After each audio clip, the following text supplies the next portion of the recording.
The people who did contribute to one of your organizations and whose name was made public was a man named Bob Perry, I think, a Texas home builder. He gave $7 million. What does someone expect for a $7 million donation? Well, I can't speak to others, but I know what Bob Perry expects, and that is absolutely nothing. I've known him for 30 years. He's one of the most selfless individuals I've ever known, and I've never received a phone call from Bob Perry asking for a darn thing. He is a true believer. He believes in our country. He's concerned about its future. He gives away most of what he earns to charitable and political and philanthropic causes, and lives a modest lifestyle, and is the kind of person that Americans should be proud to have. I have to say, if we ran a poll around the country, how many people do you think would agree with you when you say that someone would give $7 million to anything and not expect something in return? You know, I don't care what the poll might say. I just know the man, and the man is a decent, deeply religious, patriotic American, and God bless him for doing so.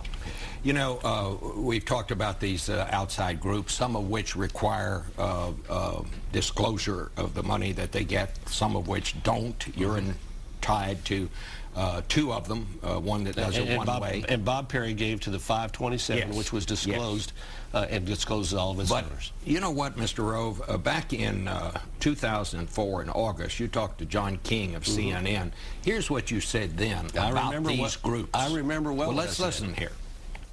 I'm against all the 527 ads and activities. I don't think they're fair. I don't think it's appropriate. They're misusing the law. They all ought to stop.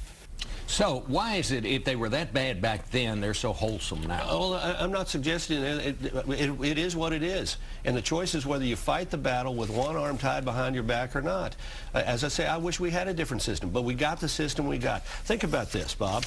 In 2004, this doesn't count the unions. Remember, each election we have hundreds of millions of dollars of activity on behalf of the Democrats from the unions. $231 million spent by Democratic 527s, $116 million for Republicans. In 2008, it was $287 million for Democratic 527s and $187 million for Republican 527s.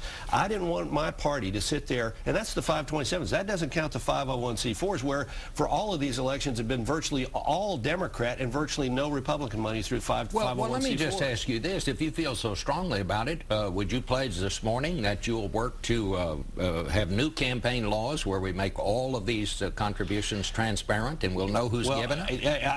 I'm for a new system, Bob, but I'm focused on 2010. Right now, I'm focused on trying to level the playing field. When you have a organization that spends $87 million, it's announced it's spending $87 million. They said, we're the big player, but we don't like to boast about it. And that's the amount of disclosure. And we've tolerated this for decades. The system may need something else.